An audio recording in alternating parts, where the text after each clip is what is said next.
అందరికీ నమస్కారం. వేదిక మీద ఉన్న కళామ తల్లి ముద్దు బిడ్డలకి, సరస్వతీ పుత్రులకి, పత్రికా పుత్రులకి అందరికీ నమస్కారం.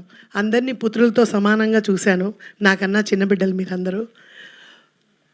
ఈ సినిమా సూపర్ డూపర్ హిట్ కావాలని మనస్ఫూర్తిగా కోరుకుంటున్నాను. ఆనాడు రవితేజ గారు ఫస్ట్ హీరోగా చేస్తున్న సినిమా నీకోసం, సీను వైట్ల గారి డైరెక్షన్లో వచ్చింది అది. ఆ సినిమాకి ఆ అబ్బాయి పట్నాయక్ గారు మ్యూజిక్ ఇచ్చారు.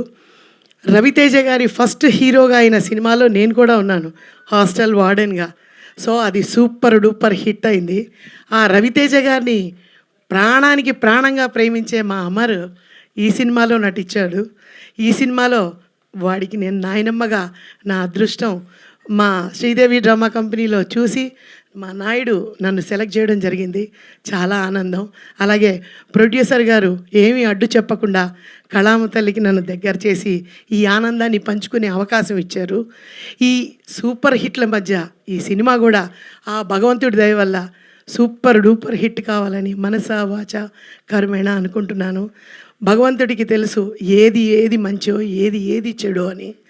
సంసార పక్షంగా కూర్చొని చూసే సినిమాలు తక్కువైపోయిన రోజుల్లో ఇలా మంచి ఫ్యామిలీ కాన్సెప్ట్ కామెడీతో మిక్స్ అయిన సినిమా ఉంది కాబట్టి తప్పకుండా ఆదరిస్తారు.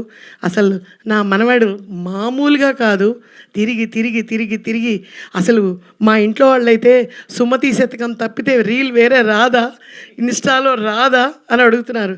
ఒరే వచ్చిన వాళ్ళందరూ లైక్ కొట్టండిరా, ఇది నా సినిమా రా అని గొప్పగా చెప్తున్నాను. ఆ గొప్పతనం జనంలో కూడా మంచి పేరు రావాలి. ఎప్పుడు కూడా మంచి ఆదరించే మనుషులు ఉన్నారని నాకు తెలుసు. ఆదరించాలి. జై కళామ తల్లి. థ్యాంక్ యూ అమ్మా, thank you so much. So ఇలా సెంటిమెంట్ కూడా